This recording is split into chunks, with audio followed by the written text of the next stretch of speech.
Vamos a tener este tiempo de reflexión. Es una plática que habla acerca de Jesús y el tópico que estamos tocando es acerca de la mansedumbre. Pero primero quisiera yo leer una porción que está en Efesios 1:3. Dice: toda la alabanza sea para Dios, el Padre de nuestro Señor Jesucristo, quien nos ha bendecido con toda clase de bendiciones espirituales en los lugares celestiales, porque estamos unidos a Cristo. Y de la escritura, el mensaje que Dios quiere que guardemos en el corazón es: Dios nos habla y nos dice: guerrero valiente, recuerda que eres embajador de un reino que no conoce límites. Tú llevas mi imagen y participas de mi naturaleza divina. Y es por eso que te invito a entrar a la sala del trono de mi presencia y recibir los tesoros del cielo. Ven a mí, permite que al encontrarte conmigo seas transformado a mi semejanza, pero no regreses con las manos vacías, sino que llenes tus alforjas con las riquezas celestiales, que son mansedumbre, paz, gozo, sanidad, milagros, mi palabra y todas las maravillas que salen de mí. Por eso guarda en tu corazón que tu herencia son las bendiciones espirituales en los lugares celestiales. Recibe para que tú puedas dar, así como en el cielo, compártelo aquí en la tierra con toda liberalidad. Trae mi reino al mundo, para eso hemos sido llamados. Con mi espíritu y con la abundancia de mi trono, transforma tu vida y la vida de las personas que te rodean. Yo deseo que lo extraordinario de mí y de lo mío se convierte en lo normal en ti, y eleva tu expectativa de cómo puedo estar presente en cada instante de tu vida, porque mis tesoros, dice el Señor, no tienen manera de agotarse. Que el Señor bendiga su palabra esta mañana.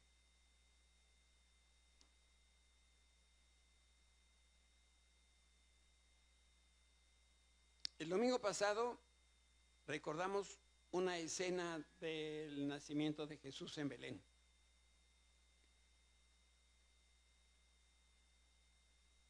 Y citamos que el Rey de Reyes nació en un establo insalubre. Quiero hacer un breve resumen de lo que vimos el domingo pasado. El Rey de Reyes vino a nacer en un establo insalubre y rústico, que podríamos describirlo como un lugar sencillo y humilde, apenas para animales de carga. Pero ese fue justo la cuna que Dios escogió para que naciera su hijo. Aprendimos que Jesús ordena que seamos como Él. ¿Y cómo es Jesús? Humilde, manso, apacible, tierno de corazón. Dice Jesús en el Evangelio de Mateo: llevad mi yugo sobre vosotros y aprended de mí, que soy manso y humilde de corazón, y hallaréis descanso para vuestras almas. Explicamos el sentido de la palabra mansedumbre, y en el Antiguo Testamento la mansedumbre se entiende como la virtud de los que sufren opresión, estrechez, acusación o privación, pero aún así mantienen su fe, su templanza y esa paz interior. Ahí es cuando se nota realmente si somos o no mansos. Por otro lado, en las páginas del Nuevo Testamento se mantiene viva una promesa de Dios para los mansos. Cuando Jesús predicó en el Sermón del Monte, dice el Señor: ellos los mansos heredarán la tierra prometida. De manera que cuando hablamos de mansedumbre, no es algo que se produce por el esfuerzo humano, sino que esto es un don de Dios, y esto es parte del fruto del Espíritu, porque es un reflejo de Cristo, y este es uno de sus atributos, y nosotros hemos sido llamados a ser como Jesús.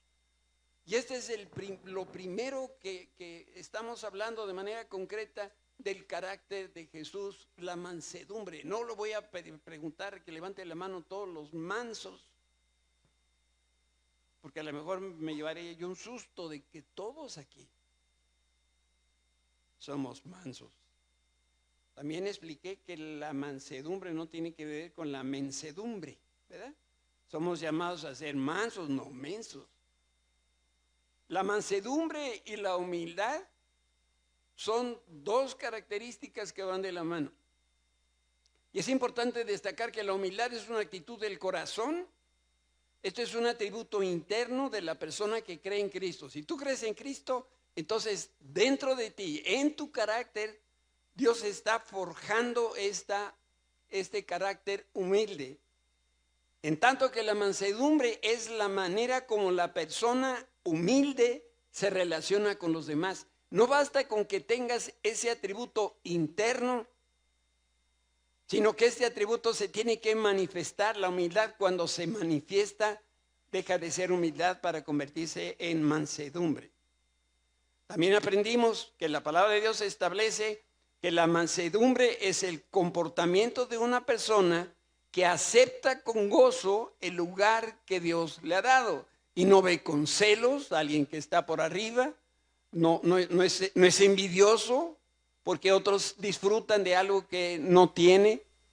Por eso la persona mansa no se resiste, no envidia, por el contrario, abraza con contentamiento el papel que el Señor le haya asignado, sea muy arriba, sea en mediecito o sea muy abajo.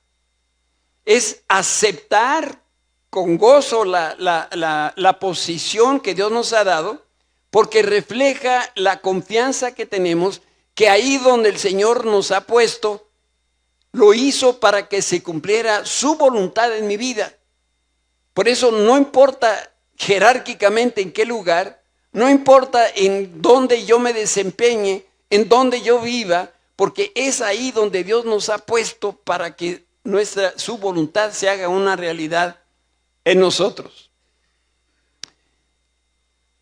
Claro, cuando hablamos de Jesús, Él define la mansedumbre con su ejemplo. Es lo único que tenemos que hacer. La personifica con su trato con los demás y también la encarna en cada palabra, en cada gesto, en cada acto de amor. Es decir, cuando somos mansos, esto se refleja en todos los aspectos de nuestra vida. Cuando es público, cuando es en privado, cuando es en la familia, cuando estamos en la iglesia, cuando estamos en un semáforo, cuando alguien se nos mete en el banco, en la fila, ahí es donde se manifiesta la mansedumbre. Y nosotros en Cristo aprendemos que la mansedumbre no es una teoría, sino que se trata de una vida que se caracteriza por la sujeción y por la obediencia a Dios y por medio de una relación íntima con el Señor. Cuando nosotros somos capaces de rendirnos, hoy cantábamos, rendir nuestra vida al Señor, entonces el carácter de Cristo se empieza a manifestar en nosotros. Por eso Jesús, hablamos que fue manso en sus actitudes. Dice Filipenses, este es Pablo escribiéndole a la iglesia, y dice, tengan la misma actitud que tuvo Cristo Jesús. Aunque era digno, no consideró el ser igual a Dios como fuera algo a lo que él se tuviera que aferrar. Por eso la Biblia dice que se desprendió de la gloria que tenía, obedeciendo al Padre, y vino aquí a la tierra. Y entonces tuvo el Señor esas actitudes de humildad. La actitud nace de adentro para afuera. Por su amor, ese amor que tuvo por su pueblo, Jesús renunció a sus derechos, a sus privilegios, para venir y servir y dar su vida como rescate para todas aquellas personas que creen en Cristo. Así que Jesús se humilló no porque fuera débil, sino porque su amor era y sigue siendo más fuerte que el dolor.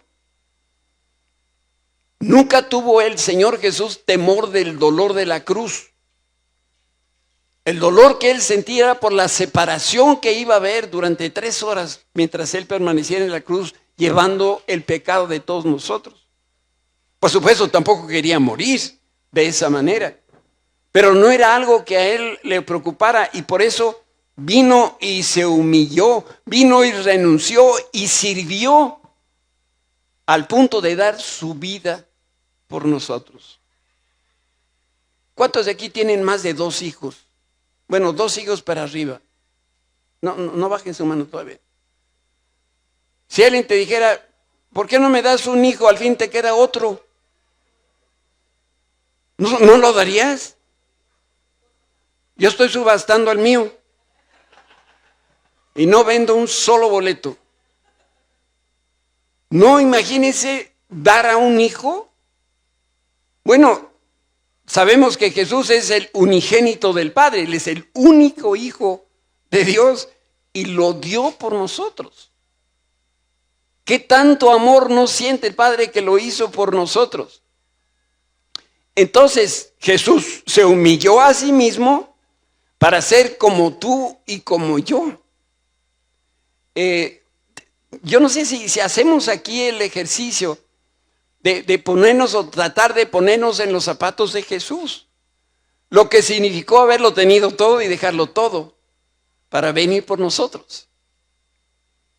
Cuando Jesús pudo haber gozado para siempre de la gloria del Padre, siempre, y siempre la gozó desde la eternidad hasta que el cumplimiento de los tiempos, Jesús vino y murió por nosotros.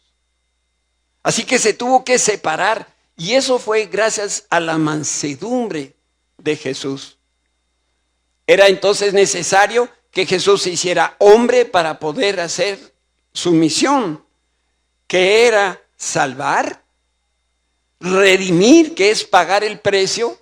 Vino y tomó nuestro lugar para poder después levantarnos con Él a la vida eterna. Si no se humanizaba, si no se encarnaba, si no se hacía manso, no se iba a dar la salvación de nuestras vidas.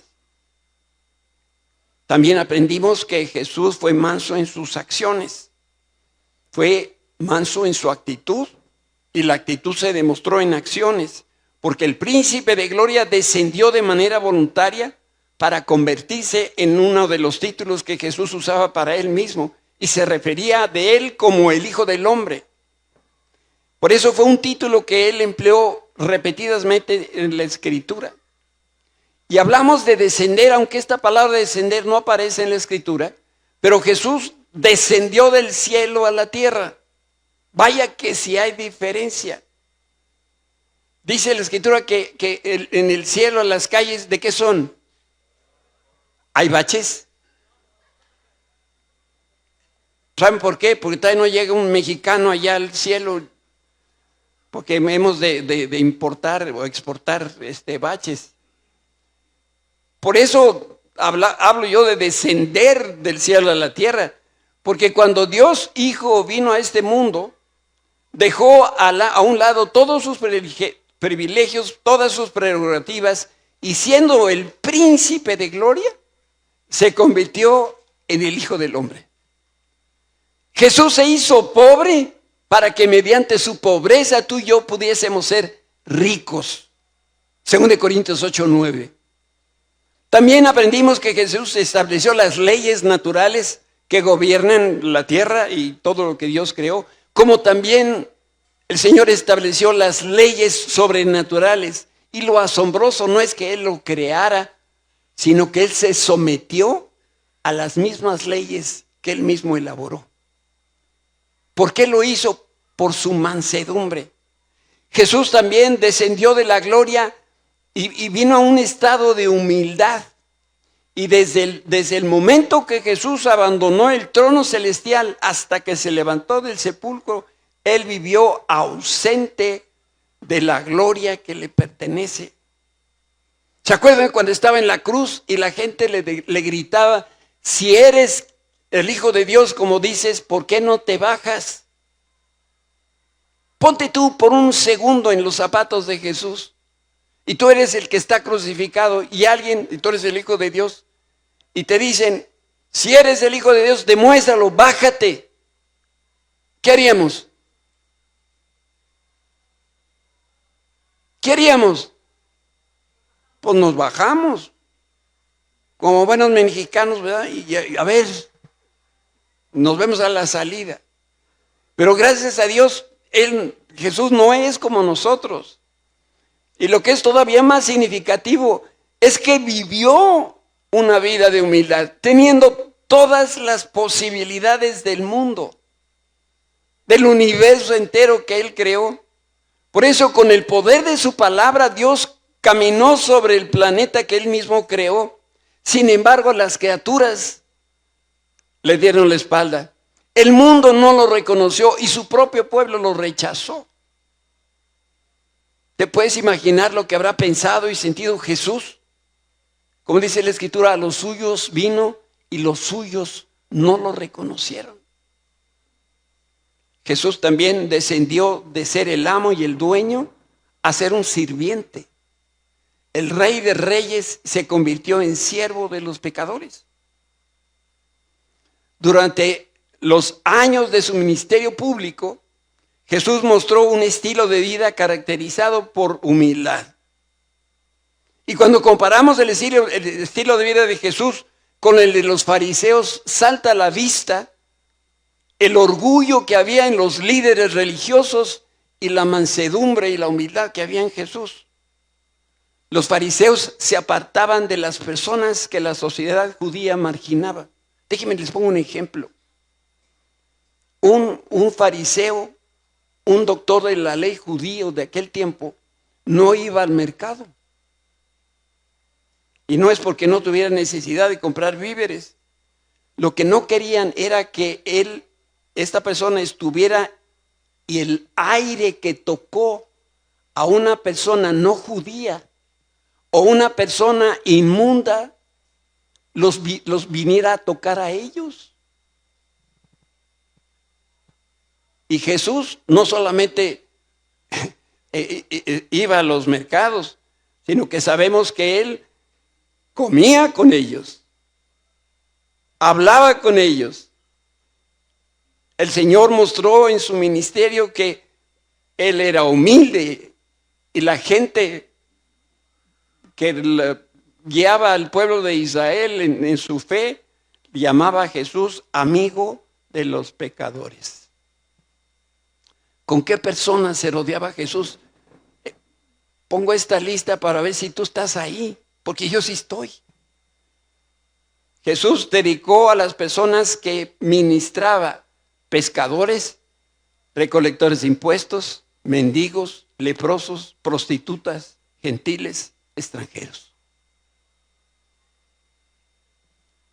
Durante su ministerio terrenal, y esto es algo también que nos hace cortocircuito en la mente, el pan de vida tuvo hambre, el agua de vida tuvo sed, y el creador del universo no tuvo siquiera donde descansar su cabeza. Por eso Jesús es el único rey humilde que ha dado la historia. Dice Jesús en Mateo 28, pues ni aún el Hijo del Hombre vino para que lo sirvan, sino para servir a otros y para dar su vida en rescate por muchos. Y esto de alguna manera resume lo que platicamos el domingo pasado. Entonces, de aquí en adelante es, siguiendo con este tema de la mansedumbre, Jesús descendió de la vida a la muerte.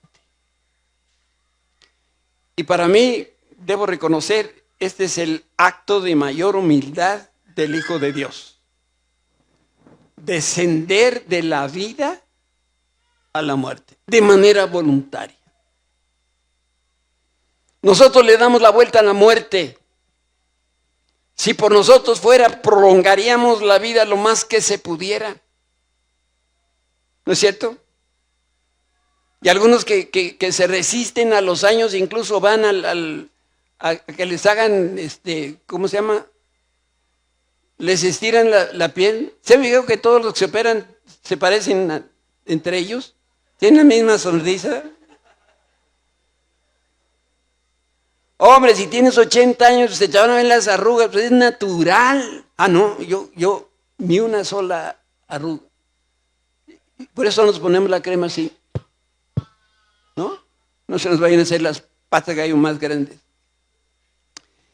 El mismo autor de la vida Se sometió a la muerte de manera voluntaria. Por eso, en el cumplimiento del tiempo, Jesús entregó su vida. Y yo debo de afirmar categóricamente que a Él nadie lo puede matar. Cuando Él estuvo en la cruz, Él cedió su vida. Es imposible que un humano pueda quitarle la vida a Dios, que es eterno. Y Jesús es Dios. Por eso la Biblia con toda claridad dice que terminando su obra redentora dijo, consumado es, y en ese momento entregó su espíritu. Nadie lo puede matar.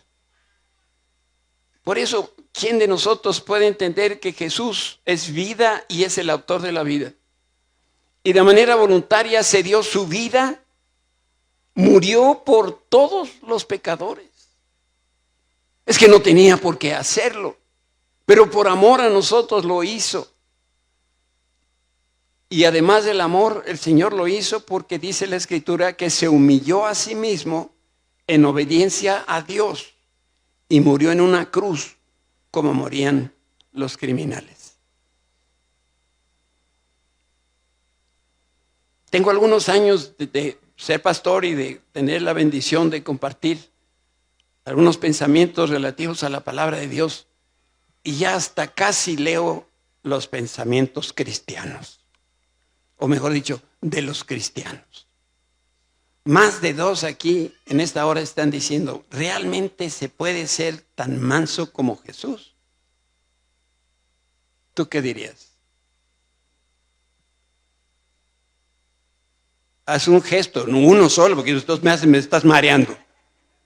Si se puede o no se puede ser manso como Jesús. Dilo con tu voz. Perfecto.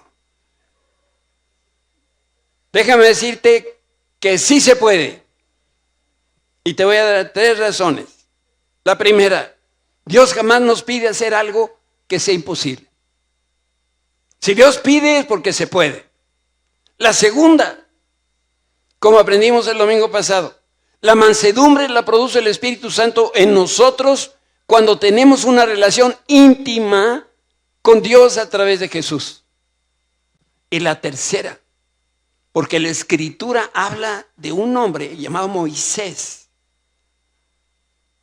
Y como él fue manso, tú y yo también podemos tener la actitud y el carácter para ser mansos. Te quiero recordar algunos eventos de la vida de Moisés. Pero primero leamos lo que el Espíritu Santo dice de este hombre. Ahora bien, Moisés era muy humilde, en la Reina Valera dice manso, más que cualquier otra persona, ¿en dónde? En la tierra. Para ser mansos, primero debemos reconocer que ser manso no es una debilidad. En realidad es una fuerza rendida a Dios, es poder puesto bajo control, es un corazón que no vive para autodefenderse, sino para obedecer al Señor y para ver por los demás. ¿Se acuerdan cuando Jesús entró al templo y echó fuera a los cambistas? Ahí se vio la mansedumbre de Jesús, ¿sí o no? Contesta, sí se vio. Siempre actuó en mansedumbre. Eso no quiere decir que no corrió a los cambistas y agarró una cuerda y dice, se van de fuera de aquí. Y siguió siendo manso. Es que no está peleado una cosa con la otra. Nosotros seguimos equivocados al pensar que el manso es uno que tiene cara de pugido. Moisés no tenía cara de pugido. Yo quiero que observes las acciones, las actitudes, las motivaciones y las palabras de Moisés. Primer ejemplo, la familia de Moisés, me refiero a Miriam y Aarón, que eran sus hermanos, le cuestionaron, lo criticaron y lo desacreditaron. Porque Moisés se casó con una cusita. No es de creer que era una cusita así como de unos 50. Cusita le llamaban a los egipcios. O a lo mejor había una ciudad que se llama Cus, y yo no sé. Pero de cualquier manera, sus hermanos criticaron a Moisés. ¿Y qué hizo Moisés? no se defendió cuando le atacaron, no se subió al ring, no respondió, movido por orgullo, no impuso la autoridad que Dios le dio, tampoco se impuso por el conocimiento que él tenía como para argumentar. Si nosotros leemos con actitud, con cuidado, detenimiento la Escritura, ahí vemos a Moisés cómo se describe. Él nunca peleó para proteger su imagen personal. La actitud que tuvo Moisés fue de dominio propio y de silencio. Algunos autores dicen un silencio sobrio. La motivación de Moisés no era quedar bien delante de la gente, sino él confiaba en el Señor. Y el resultado fue que Dios mismo intervino y lo defendió. ¿Se acuerdan qué le pasó a la hermana de Moisés? Le dio lepra. La enseñanza no puede ser más clara. El corazón manso no necesita aplastar al que lo hiere, porque sabe que tiene un juez y un defensor, y ese es el Señor de los ejércitos celestiales. Alguien aquí en la congregación, que no voy a decir su nombre, dice, no te metas con el grandote. Pues es el Altísimo, pues es el grandote. Y tiene toda la razón. Hay otra cosa que podemos aquí aprender de Moisés. Intercedía por quienes lo ofendían. Cuando el pueblo pecó con el becerro de oro, ¿se acuerdan? Moisés estaba en el monte recibiendo las tablas de la ley. Y resulta que a Aarón, su hermano, se le ocurrió la brillante idea de, como se tardaba mucho y Moisés no bajaba, forjaron una imagen de un becerro de oro. Y Dios le dijo a Moisés, baja porque hay un desorden allá abajo. Y al bajar, lo primero que hizo Moisés es quemar ese ídolo, lo molió, lo mezcló en agua y se los dio a beber a las personas que desobedecieron a Dios. Pero después de haber hecho eso, fue y se interpuso entre el pueblo y Dios. Porque Dios estaba dispuesto en ese momento a aniquilar al pueblo de Israel. Entonces, ¿qué actitud tenía Moisés? Compasión y firmeza. No llamó al pecado, no llamó bueno al pecado, pero tampoco abandonó al pueblo pecador, porque Moisés tenía una motivación que era la gloria del nombre de Dios, y en segundo lugar estaba el pueblo de Israel. Y las palabras de Moisés revelan un corazón dispuesto al sacrificio. Él tuvo la voluntad de ofrendar su vida a Dios para que el pueblo no fuera destruido. ¿Qué logró esto? La mansedumbre.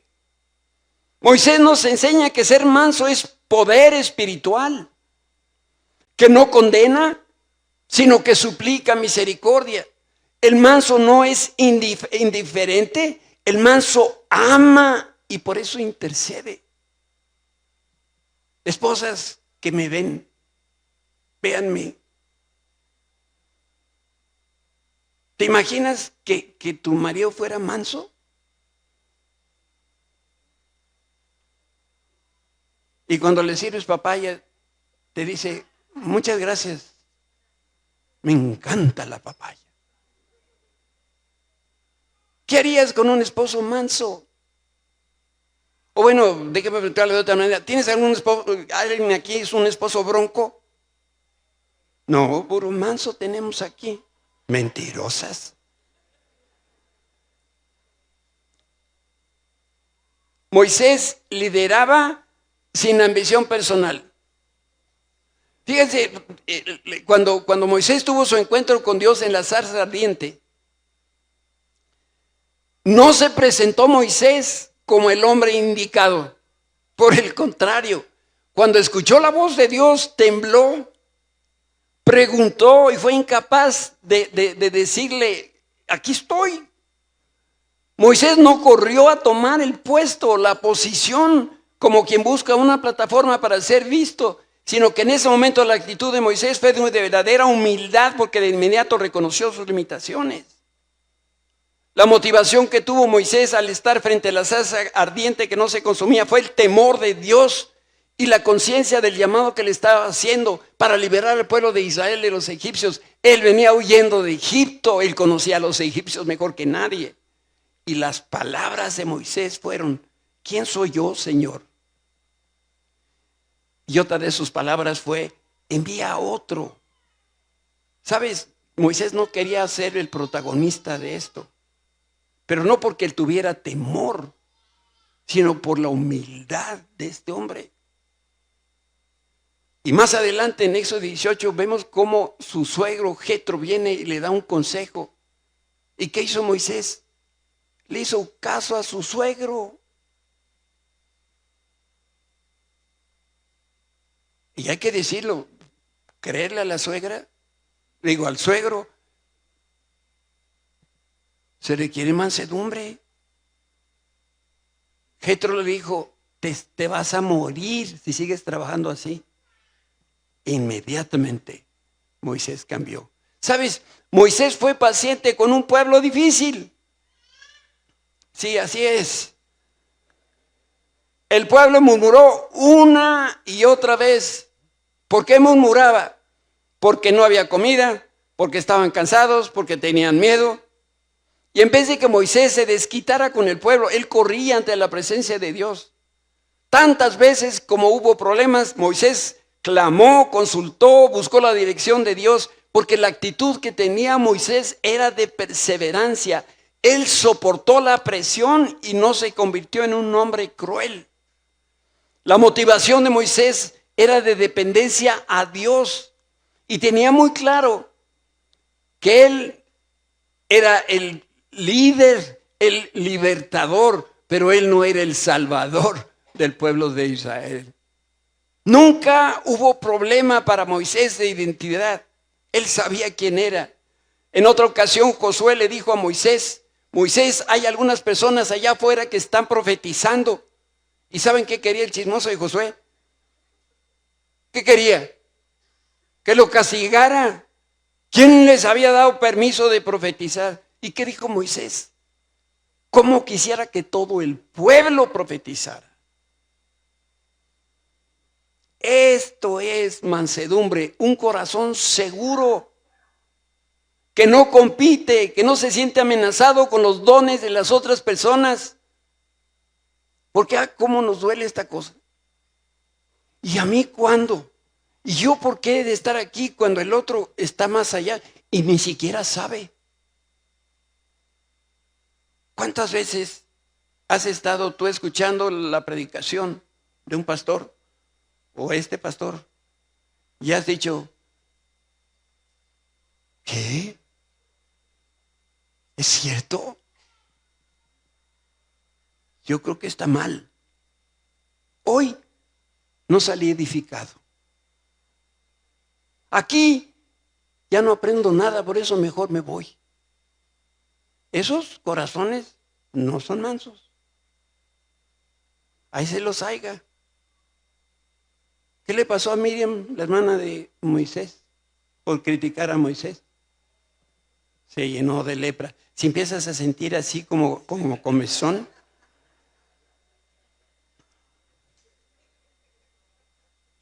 Moisés también falló y su falta es una enseñanza para nosotros. En Meriba, Moisés se enojó y desobedió la instrucción de Dios. Habló con dureza, golpeó la peña para que brotara agua. Y la Biblia registra este evento porque es verdad de Dios, no va a decir ninguna mentira, no importa que sea Moisés el hombre más manso de la tierra. Y aquí aprendemos algo de enorme valor. La mansedumbre no aguanta la presión. Mansedumbre es cómo respondes a la presión. No hay ningún mérito en aguantar la presión. Lo importante es cómo actuamos. Por eso Moisés no argumentó la decisión de Dios de no entrar a la tierra prometida.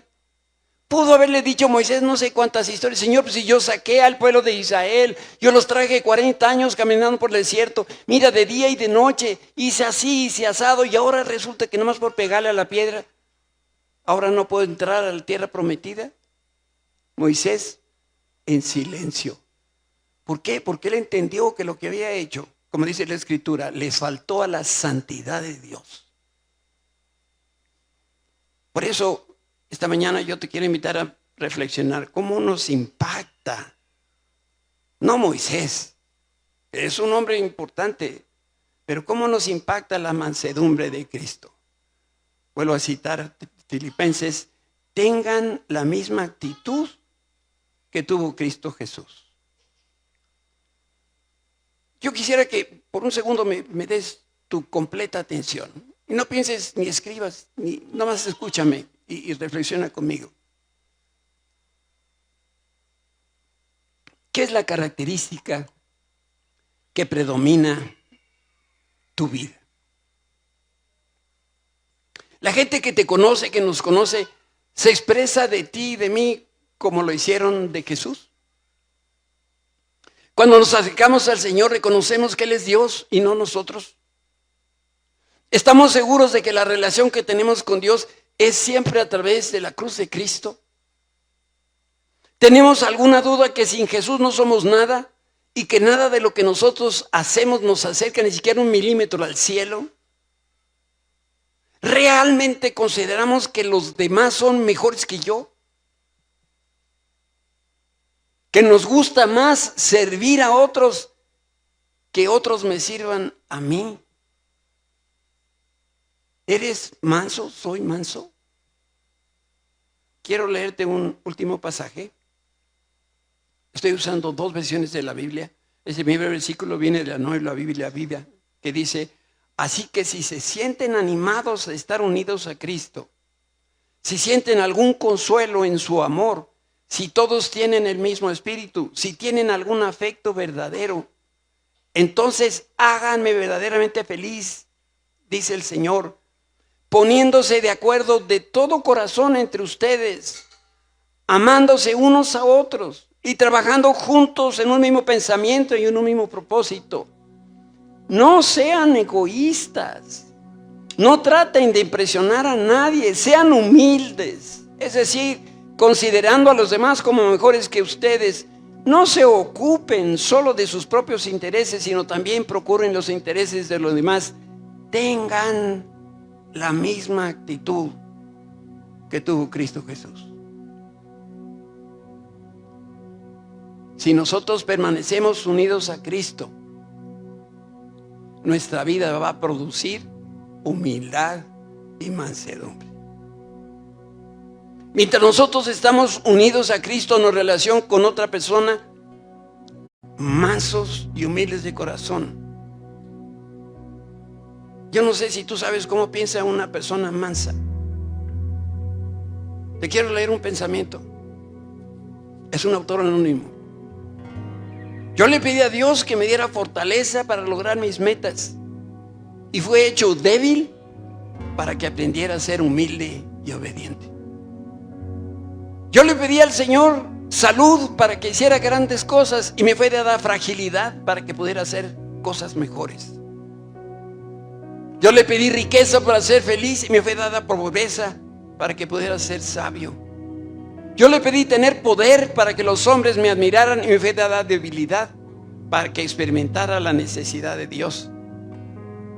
Yo le pedí al Señor por todas estas cosas para que pudiera disfrutar la vida y me fue dada la vida para que pudiera disfrutar todas las cosas.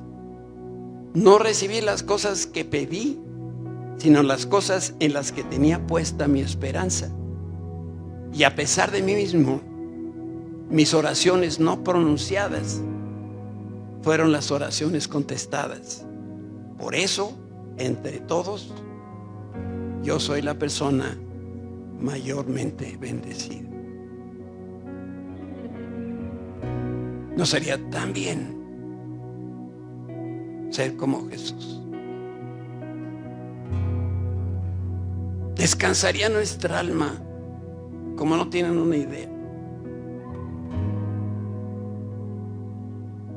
Jesús dice, sigue mi ejemplo. Tengamos la misma actitud que tuvo Cristo, que fue manso y humilde de corazón. No rezongues, no cuestiones, no preguntes.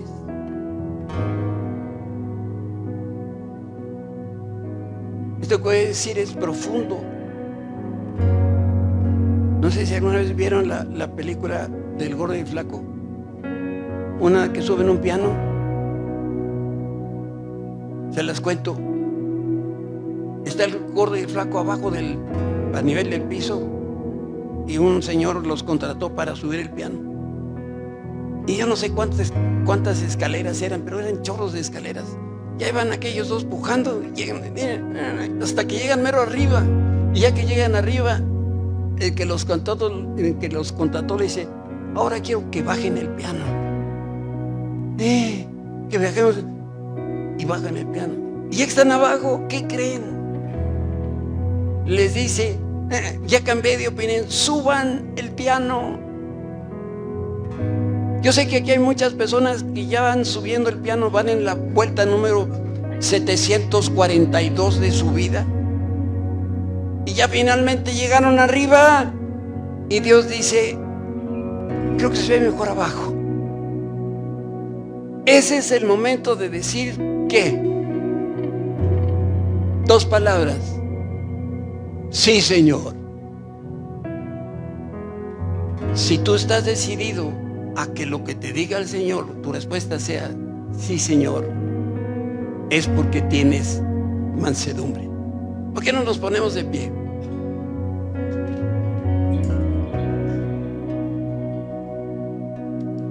Padre Santo, tú conoces nuestras muchas limitaciones. Tú mejor que nadie conoces por qué nuestro carácter es orgulloso, por qué queremos ocupar otros lugares que no nos corresponden. Pero te pedimos en esta hora, Señor, que tú hagas en nosotros esa operación de corazón abierto, nos quites este corazón de piedra y orgulloso y nos des el corazón de Jesús. De manera tal que cada vez que tú nos hables, tú recibas la misma respuesta de cada uno de nosotros: sí, Señor, eso que tú me pides lo voy a hacer, y lo voy a hacer bien, y lo voy a hacer de buenas, porque quiero tener la misma actitud que tuvo Cristo Jesús, que no teniendo ni dándole mayor valor a la gloria, quiso venir a la tierra en la condición de un humano para podernos dar salvación y vida eterna.